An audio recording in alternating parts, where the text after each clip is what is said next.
It's kind of wild to think about, but if the theory that Thor dies in Avengers Doomsday ends up being true, it would totally change the lineup of surviving original Avengers.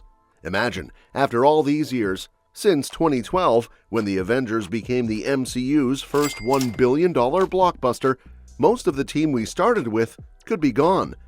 Now with Avengers Doomsday approaching as the fifth team-up movie, it's looking more and more like this chapter might be a turning point not just for the story, but for the whole makeup of the Avengers themselves. And with a brand new roster stepping in, the movie could also serve as the final curtain call for some legacy characters. That's where the theory about Thor possibly dying comes into play. Fans are picking up clues and speculating that Thor might be included in Doomsday specifically to wrap up his story. If that happens, it won't just be a personal farewell for one character, it would shrink the group of surviving original Avengers down to just a handful. And even more interesting, of those few left, only a couple would still be active heroes, and they're not even the ones who typically get the spotlight. Let's take a look at how we even got here. The original Avengers, Iron Man, Captain America, Black Widow, Hulk, Thor, and Hawkeye were the core team that helped the MCU take off. But things started to change drastically during the Infinity Saga, especially in Avengers Endgame, which gave us some pretty emotional exits. Black Widow was the first to go, sacrificing herself to retrieve the Soul Stone in Vormir. That moment hit hard, because it wasn't just a random death, it was a necessary act that came from her deep sense of duty and love for the team. Then came Iron Man's death, which is probably still the most iconic and heart-wrenching moment in the MCU to date. Tony's snap didn't just defeat Thanos, it ended his journey in the most heroic way possible. And then there was Captain America, who technically didn't die, but chose to step away from being a hero.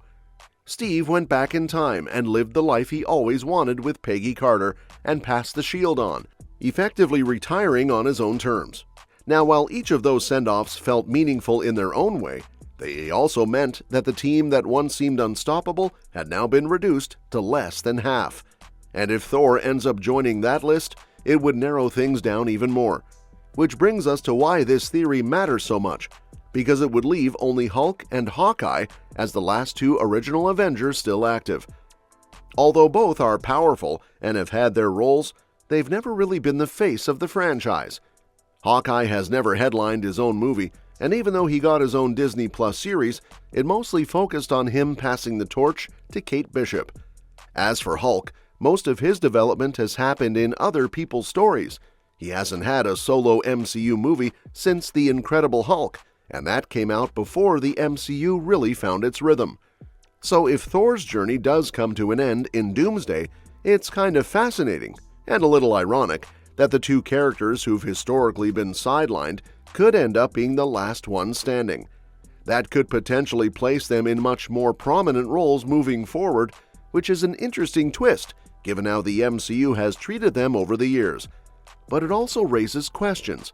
Would Marvel really want to build the next phase of the MCU around two of its least promoted original heroes?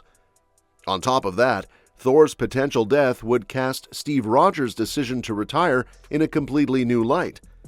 Back when Endgame came out, some fans felt that Steve walking away didn't fully fit with his self-sacrificing nature.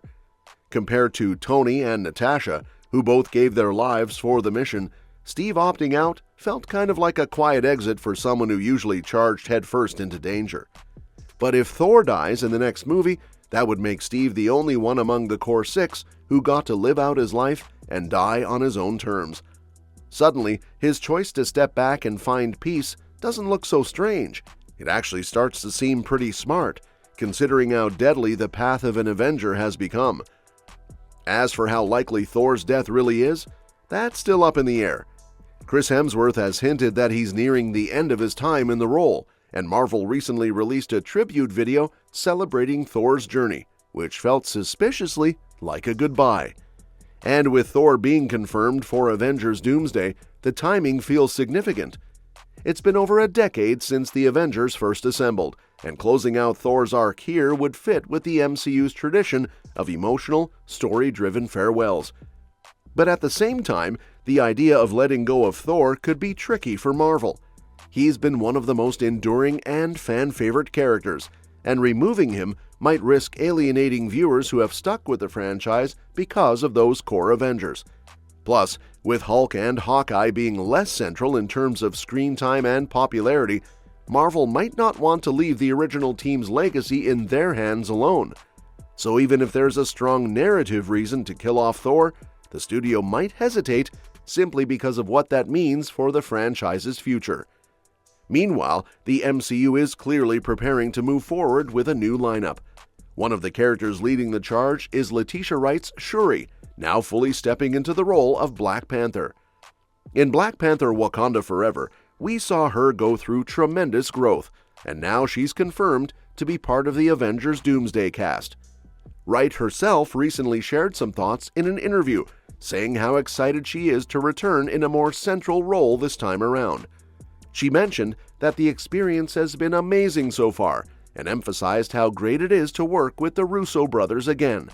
Naturally, she was also asked about T'Challa Jr., the surprise character revealed at the end of Wakanda Forever, and whether we might see him in Doomsday.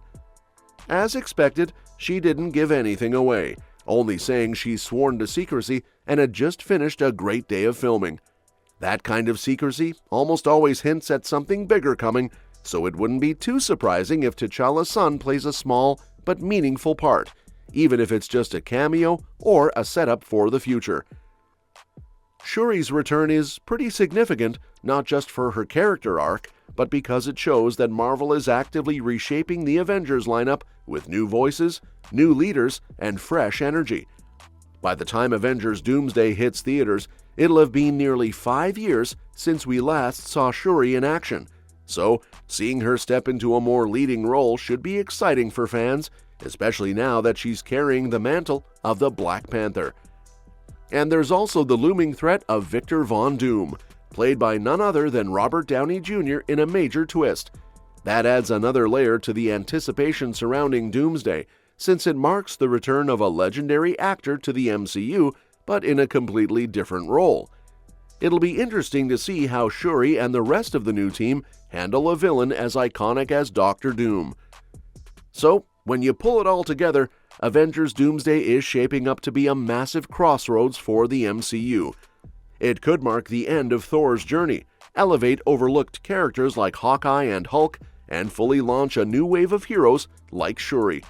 Although fans will no doubt be emotional if Thor really does die, it would also signal the end of an era and the beginning of something entirely new. And if Marvel plays its cards right, this blend of legacy and fresh faces could set the tone for the franchise's next chapter in a way that's both respectful to the past and bold about the future. And that's that for today's video. Thanks for watching, and we'll see you in the next one.